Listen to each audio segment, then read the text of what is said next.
ஈரானில் காணாமல் போன அமெரிக்க பைலட்டை கொல்ல வாஷிங்டன் முயற்சி. ஈரான் செய்தி ஊடகம் அதிர்ச்சி தகவல். தஸ்னீம் செய்தி நிறுவனம் தகவல் அறிந்த வட்டாரங்களை மேற்கோள் காட்டி அமெரிக்கா காணாமல் போன தன் போர் விமான பைலட்டை மீட்க முடியாத நிலையில் மீட்பு நடவடிக்கையிலிருந்து அழிப்பு நடவடிக்கைக்கு மாறியுள்ளதாக தெரிவித்துள்ளது. ஈரானிய படைகள் வெள்ளிக்கிழமை ஈரான் வான் பகுதியில் 2 அமெரிக்க போர் விமானங்களை வெற்றிகரமாக சுட்டு வீழ்த்தின. இது வாஷிங்டனின் ஆக்கிரமிப்புக்கு கடுமையான அடியாக அமைந்தது என்றும் அமெரிக்காவின் அதிகப்படியான ராணுவ மேன்மை கூற்றுக்களின் உண்மையான விலையை வெளிப்படுத்தியது என்றும் தஸ்னீம் செய்தி நிறுவனம் கூறியுள்ளது. அமெரிக்க அதிகாரிகள் ஒரு பைலட் கண்டுபிடிக்கப்பட்டதாக உறுதிப்படுத்தியுள்ளனர். மற்றொரு பைலட் இன்னும் காணாமல் போயுள்ளார். இந்த சம்பவம் அமெரிக்க படைகளின் பாதிப்பை வெளிப்படுத்துவதாக கூறப்படுகிறது. சுட்டு வீழ்த்தப்பட்ட விமானங்கள் F-15E ஸ்ட்ரைக் ஈகிள் மற்றும் A-10C தண்டர்போல்ட் 2 ஆகும். F-15E விமானம் காற்று மற்றும் காற்று தரை தாக்குதல் பணிகளுக்கு வடிவமைக்கப்பட்டது. 1998 ஆண்டு இதன் விலை $31 மில்லியன் அமெரிக்க டாலராக இருந்தது. தற்போதைய புதிய F-15 மாடல்களின் விலை $100 மில்லியன் வரை செலவாகும். A-10C விமானம் நெருங்கிய தரை ஆதரவு பணிகளுக்கு பயன்படுத்தப்படும் விமானமாகும். இதன் விலை சுமார் $9.8 மில்லியன்.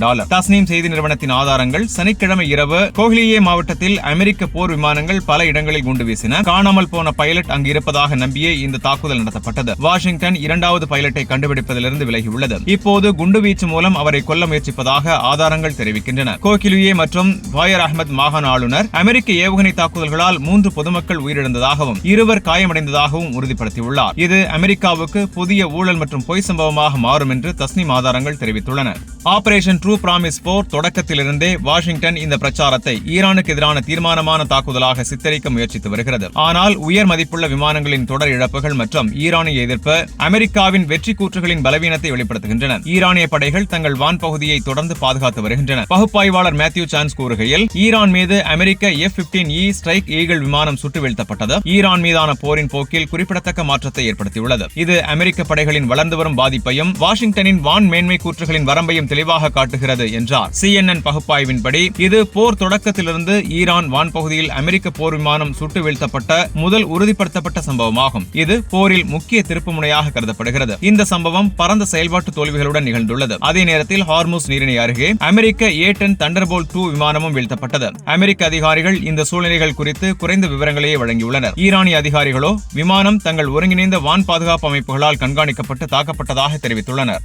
ஹதமல் அன்பியா மத்திய தலைமையகம் ஆபரேஷன் ட்ரூ பிராமிஸ் 4 93 மற்றும் 94 அலைகள் விவரங்களை வெளியிட்டுள்ளது. ஆக்கிரமிக்கப்பட்ட பாலஸ்தீன பகுதிகளில் உள்ள ராணுவ மற்றும் தொழில்துறை இலக்குகளை நோக்கி பிராந்தியம் முழுவதும் அமெரிக்காவுடன் தொடர்புடைய நிலைகளையும் உள்ளடக்கிய புதிய ஏவுகணை மற்றும் ட்ரோன் தாக்குதல் அலைகளை ஹதமல் அன்பியா தொடங்கியுள்ளதாக அறிவித்துள்ளது. இந்த நடவடிக்கை ஆபரேஷன் ட்ரூ பிராமிஸ் 4 என்ற பெயரில் மேற்கொள்ளப்படுகிறது. 93வது அலை வடக்கு மற்றும் மத்திய பகுதிகளை இலக்காக கொண்டது. வெள்ளிக்கிழமை மதியம் நடத்தப்பட்ட 93வது அலை ஹதமல் அன்பியா செய்தி தொடர்பாளர் இப்ராஹிம் ஜோல்பகாரி தெரிவித்தார். ஆக்கிரமிக்கப்பட்ட பகுதிகளின் வடக்கு மற்றும் மத்திய பகுதிகளில் உள்ள இலக்குகளை தாக்கியது. இந்த தாக்குதல்கள் எதிரியின் போர் அமைப்பு மற்றும் ஆதரவு மையங்களை மையமாக கொண்டிருந்தன. திட எரிபொருள் மற்றும் திரவ எரிபொருள் ஏவுகணைகள், ட்ரோன்கள் உள்ளிட்டவற்றின் கலவையை பயன்படுத்தி குறிப்பிட்ட இலக்குகளில் துல்லியமான தாக்குதல்கள் மேற்கொள்ளப்பட்டன. 94வது அலை ராணுவ தொழில்துறை மையங்களை இலக்காக கொண்டது. சனிக்கிழமை விடியற் காலையில் தொடங்கப்பட்ட 94வது அலையில் ஆக்கிரமிக்கப்பட்ட பகுதிகளின் மத்திய மற்றும் தெற்கு பகுதிகளில் உள்ள ராணுவ தொழில்துறை மையங்களை இலக்காக கொண்டது. இந்த தாக்குதலில் குரம்ஷஹர்,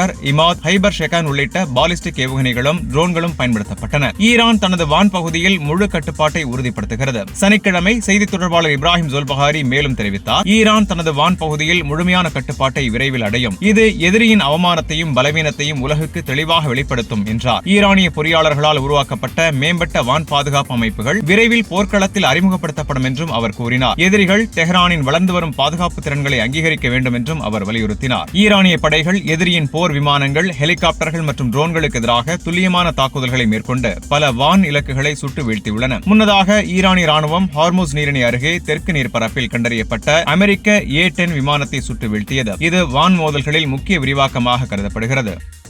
ஈரான் மீதான போரின் போது அமெரிக்கா JASSM-ER ஏவுகணைகளின் பெரும் பகுதியை இழந்துள்ளது. ஈரானிய ஏவுகணை மற்றும் வான் பாதுகாப்பு திறன்களின் வலிமையை மீண்டும் வலியுறுத்தும் வகையில் ஈரான் மீதான தாக்குதலின் போது அமெரிக்கா JASSM-ER ஏவுகணைகளின் பெரும் பகுதியை இழந்துள்ளதாக தகவல்கள் தெரிவிக்கின்றன. அமெரிக்க போர் விமானம் சுட்டு வீழ்த்தப்பட்டது. அமெரிக்க வான் மேன்மையின் வரம்பை CNN வெளிப்படுத்துகிறது. ஈரான் மீது அமெரிக்க F-15E ஸ்ட்ரைக் ஈகிள் விமானம் சுட்டு வீழ்த்தப்பட்ட சம்பவம் ஈரான் மீதான போரின் போக்கில் குறிப்பிடத்தக்க மாற்றத்தை ஏற்படுத்தியுள்ளது என்று பகுப்பாய்வாளர் மேத்யூ சான்ஸ் தெரிவித்துள்ளார். இந்த சம்பவம் அமெரிக்க படைகளின் வளர்ந்து வரும் பாதிப்பையும் வாஷிங்டனின் வான் மேன்மை கூற்றுகளின் வரம்பையும் தெளிவாக வெளிப்படுத்துகிறது என்றார். CNN பகுப்பாய்வின்படி இது போர் தொடங்கியதிலிருந்து ஈரான் வான் பகுதியில் அமெரிக்க போர் விமானம் சுட்டு வீழ்த்தப்பட்ட முதல் உறுதிப்படுத்தப்பட்ட சம்பவமாகும். இந்த சம்பவம் போரின் போக்கில் முக்கிய திருப்புமுனையாக கருதப்படுகிறது. இந்த தாக்குதல் பரந்த செயல்பாட்டு தோல்விகளுடன் இணைந்து நிகழ்ந்துள்ளது. அதே நேரத்தில் ஹார்முஸ் நீரிணை அருகே அமெரிக்க A-10 தண்டர்போல்ட் 2 விமானமும் சுட்டு வீழ்த்தப்பட்டது. அமெரிக்க அதிகாரிகள் இந்த சம்பவங்கள் குறித்து குறைந்த விவரங்களையே வழங்கியுள்ளனர். அதே சமயம் ஈரானிய அதிகாரிகள் இரு விமானங்களும் தங்கள் ஒருங்கிணைந்த வான் பாதுகாப்பு அமைப்புகளால் கண்காணிக்கப்பட்டு துல்லியமாக தாக்கப்பட்டதாக தெரிவித்துள்ளனர்.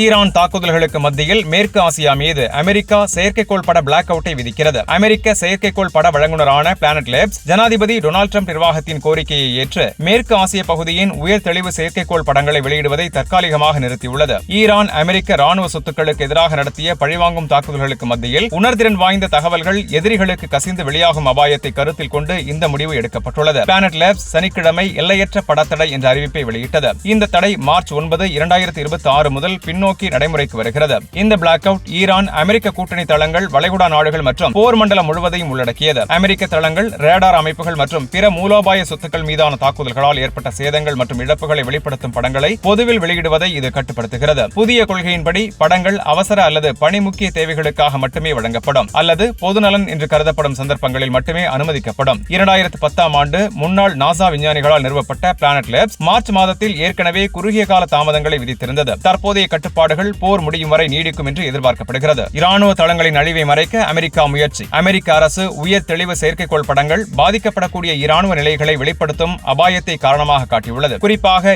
ஈரான் அமெரிக்க தளங்கள், விமானங்கள் மற்றும் ரேடார் அமைப்புகளை தாக்கும் திறனை நிரூபித்த பின்னர் இந்த நடவடிக்கை எடுக்கப்பட்டுள்ளது. ஈரான் ஏற்கனவே தாக்குதல்களால் ஏற்பட்ட சேதங்களின் படங்களை வெளியிட்டும் உள்ளது. அமெரிக்க இஸ்ரேல் ஆக்கிரமிப்பு தொடங்கியதிலிருந்து Iran, Jordan, Iraq, Kuwait, Saudi Arabia, Bahrain, Qatar மற்றும் ஐக்கிய அரபு எமிரேட்ஸ் உள்ளிட்ட நாடுகளில் உள்ள அமெரிக்க தளங்கள் மற்றும் ரேடார் நிலையங்களை இலக்காக கொண்டு தாக்குதல்கள் நடத்தியுள்ளது. தாட், AN/FPS 132 ரேடார் அமைப்புகள் உள்ளிட்ட பல மேம்பட்ட ராணுவ உபகரணங்கள் சேதமடைந்தன அல்லது அழிக்கப்பட்டன. KC-135 டேங்கர் விமானங்கள், F-15 விமானங்கள் மற்றும் குறைந்தது ஒரு E-3 AWACS ரேடார் விமானம் உள்ளிட்டவை இழக்கப்பட்டன. ஈரான் MQ-9 ரீப்பர் ட்ரோன்களை சுட்டு வீழ்த்தியதுடன் F-35 ஸ்டெல்த் விமானத்தை சேதப்படுத்தியதாகவும் கூறப்படுகிறது. இந்த செயற்கைக்கோள் பட பிளாக் அவுட் ஈரானில் அமெரிக்க ராணுவ இழப்புகளை சுயாதீனமாக கண்காணிப்பதை கடுமையாக கட்டுப்படுத்துகிறது. ஈரான் ஆயுதப்படைகளின் பொது அமைப்பின் செய்தி தொடர்பாளர் அபோல்போஸ் ஷேகர்சி அமெரிக்க அதிபர் டொனால்ட் ட்ரம்பை மிகவும் அகங்காரமான மற்றும் கலகக்கார தலைவர் என விமர்சித்தார். ட்ரம்பின் மதிப்பீடுகள் தவறானவை என்றும் ஈரான் மீதான போர் தவறான கணக்கீடுகளின் அடிப்படையில் தொடங்கப்பட்டதாகவும் அவர் கூறினார். ஈரான் தரப்பு டெல் அவீவ் உள்ளிட்ட முக்கிய இலக்குகளை ஏவுகணைகளால் தாக்கியதாகவும் தாக்குதல்களின் தீவிரம் படிப்படியாக அதிகரிக்கும் என்றும் தெரிவித்துள்ளது. ஈரான் நாடாளுமன்ற சபாநாயகர் முகமது பாக்கர் காலிபாப் நாட்டின் பாதுகாப்பு கொள்கை தியாகங்களால் வடிவமைக்கப்பட்டது என்று கூறினார். நீங்கள் எங்கள் வீட்டுக்கு வருகிறீர்கள் என்றால் முழு குடும்பத்தையும் சந்திப்பீர்கள் என்று எச்சரித்த அவர் ஈரானிய மக்கள் தங்கள் தாயகத்தை பாதுகாக்க எல்லாவற்றையும் தியாகம் செய்ய தயாராக இருப்பதாக வலியுறுத்தினார். ஏற்கனவே 70 லட்சம் ஈரானியர்கள் பாதுகாப்பு பணியில் தயார் நிலையில் உள்ளதாக அவர் தெரிவித்தார்.